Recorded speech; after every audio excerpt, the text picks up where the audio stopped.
نحمده ونصلي على رسوله الكريم اما بعد فاعوذ بالله من الشيطان الرجيم بسم الله الرحمن الرحيم قل لا اسألكم عليه اجرا الا المودة في القربى صدق الله العظيم ان الله وملائكته يصلون على النبي يا ايها الذين امنوا صلوا عليه وسلموا تسليما اللهم صل على سيدنا وعلى آل سيدنا واصحاب سيدنا وازواج سيدنا ومولانا محمد وبارك وسلم صلاة وسلاما عليك يا رسول الله صلی اللہ تعالی علیہ وآلہ وسلم۔ تیری سرکار میں لاتا ہے رضا اس کو شفیع، جو میرا غوث ہے اور لاڈلا بیٹا تیرا۔ باوقار سامعین حضرات، آپ حضرات کے گوش گزار چند گزارشات ہیں، توجہ کے ساتھ میں سماعت کریں۔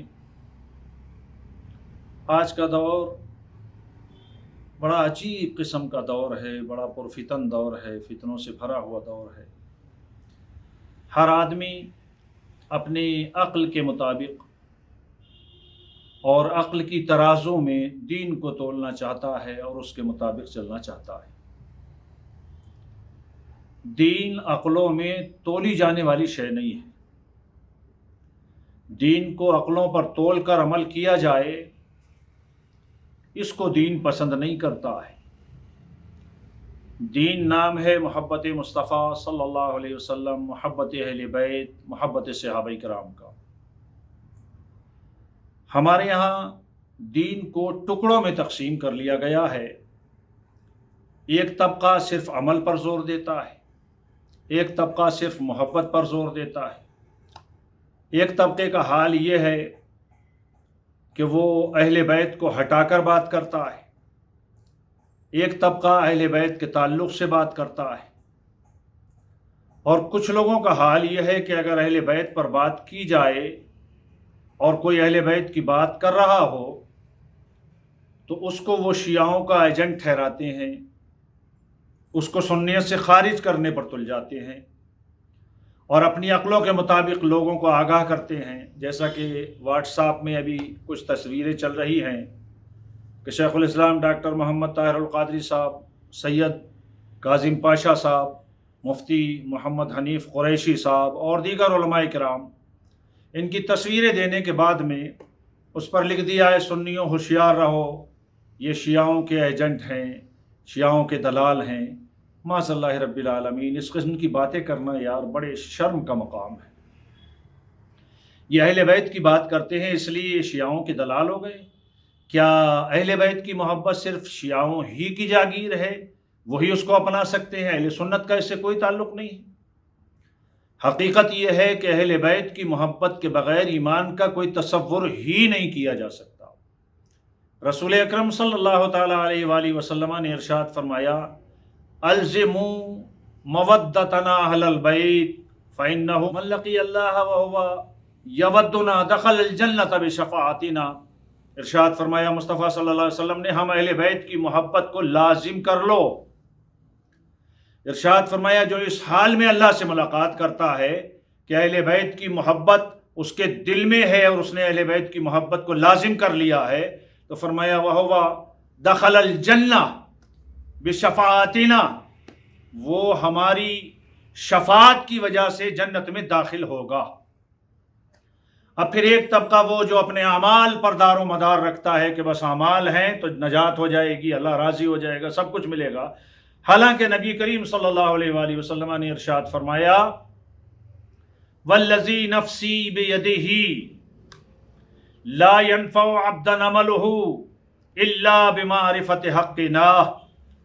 فرمایا قسم ہے اس ذات کی جس کے قبضے میں محمد صلی اللہ علیہ وسلم کی جان ہے، لا ينفع عبدا عملہ، کسی بندے کا کوئی عمل اس کو کوئی فائدہ نہیں دے سکتا جب تک کہ وہ، رسول اللہ فرماتے ہیں، جب تک کہ وہ ہمارے حق کی معرفت کو نہیں سمجھتا، ہمارے حق کی معرفت جب تک اس کو حاصل نہیں ہوتی، لا ينفع عبدا عملہ، اس وقت تک اس بندے کا کوئی عمل اس کو فائدہ نہیں دیتا۔ آج کے دور میں بعض حضرات کا حال یہ ہو گیا ہے कि वो नासबियत के जिस्म पर सुन्नियत का लिबादा ओढ़ने के बाद में हर उस शख्स पर अपनी उंगलियां उठाते हैं जो शख्स अहले बैत की मोहब्बत की बात करे। रसूल अकरम सल्लल्लाहु अलैहि वसल्लम ने इरशाद फरमाया, खैरुकुम खैरुकुम li अहली मिन बादी, तुम में बेहतरीन लोग वो हैं जो मेरे बाद मेरे अहल के साथ बेहतर है।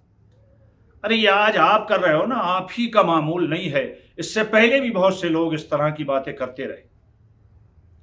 आप तारीख को शुरू से उठाकर देखें, मौला अली करम वजहुल करीम को शहीद किया गया, उसके बाद हजरत इमाम हसन को जहर दे के शहीद किया गया, हजरत इमाम हुसैन को शहीद किया गया, हजरत इमाम ज़ैनुल आबिदीन के ताल्लुक से भी मिलता है कि उनको भी शहीद किया गया।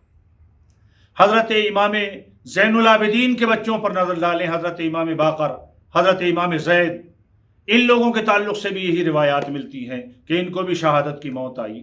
बल्कि हालात तो यहाँ तक पहुँचे हैं कि वो लोग जो अपने आप को बेहतरीन मुसलमान कहलाते थे, हुक्मरान थे, उन्होंने अहले बैत को इस अंदाज में कत्ल किया है कि इनकी तारीख बड़ी अजीब व गरीब नजर आती है। हजरत इमाम ज़ैनुल आबिदीन रज़ी अल्लाह तआला अन्हु के बेटे हजरत इमाम ज़ैद रज़ी अल्लाह तआला अन्हु के ताल्लुक से मिलता है कि हिशाम बिन अब्दुल मलिक के दौरे हुकूमत में 122 हिजरी में यूसुफ बिन मोहम्मद नामी गवर्नर इराक का था, उसने हजरत इमाम ज़ैद रज़ी अल्लाह अन्हु को शहीद किया। शहीद करने के बाद उनके सर को शाम भिजा दिया गया, वहाँ से मदीना भिजा दिया गया, उधर दफन कर दिया।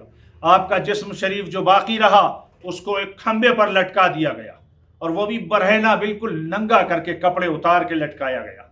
क्या शर्म व हया ख़त्म हो चुकी थी? अरे इस किस्म के लोगों का नाम, या इस किस्म के लोग अपने आप को मुसलमान कहते हैं, दीनदार कहते हैं, ऐसे लोग दीनदार होते हैं? जिस्म को लटका भी दिया गया, मसलूब कर दिया गया, और चंद दिनों के बाद में और फिर हालत ये बनी कि नंगा, मुकम्मल नंगा। अल्लाह की शान देखिए कि एक मकड़ी आई और आने के बाद में उस मकड़ी ने जाला आपके ख़ास मकामात पर बुन दिया, छुपा दिया जिस्म को। उसने चंद दिनों के बाद में उस जिस्म को उतारा। कत्ल करने के बाद उसका दिल ठंडा हो जाता, लेकिन यहाँ भी ना हुआ। उसने जिस्म को उतारा और उसके बाद में उसको जलवाया, और जलाने के बाद में उस राख को नहर फुरात के अंदर डाल दिया। क्या इसी का नाम तुम्हारे यहाँ दीन है? क्या इसी का नाम तुम्हारे यहाँ ईमान है? अरे और आए, जो भी फजाइल अहले बैत में उतरा उस पर जुल्म करना शुरू कर दिया लोगों ने। हजरत इमाम नसाई रहमतुल्लाह ताला अलैह ने खसाइसुल अली के नाम से किताब लिखी, उसको दमिश्क में उन्होंने सुनाना शुरू किया। क्यों? नासबियत ज़्यादा वहाँ पर पनप रही थी और लोग हज़रत अली के नाम को सुनने के बाद में नफ़रत का इजहार करते थे। हज़रत इमाम नसई रहमतुल्लाह ताला अलैह ने दमिश्क की मस्जिद के अंदर इसका दर्स देना शुरू किया। लोग आए, उन्होंने पसंद ना किया और हज़रत इमाम नसाई रहमतुल्लाह ताला अलैह को मारना शुरू किया। हद तो ये है कि सिर्फ इस जुर्म में कि उन्होंने अली के फ़ज़ाइल बयान किए थे, आपको शहीद कर दिया गया। एक रिवायत में है कि आप वहाँ से अपने चाहने वालों से कहने लगे कि मुझे मक्के ले चलो और मक्के में जाकर मेरी मौत हो। ऐसा ही हुआ, वो पहुँचे वहाँ पर और वहाँ पर जाने के बाद उनका इंतकाल हो गया। सफ़ा और मरवा के दरमियान उनको दफन कर दिया गया।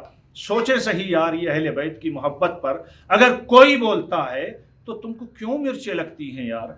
क्यों इस किस्म के फ़ोटो या इस किस्म की ज़ुबानें खोलते हो? हकीकत यह है कि बंद मुट्ठी में आन रखते हैं, बंद मुट्ठी में आन रखते हैं, हम घराने की शान रखते हैं। तुम्हारी बात का या इज्जत का सवाल है, वरना हम भी मुंह में ज़ुबान रखते हैं।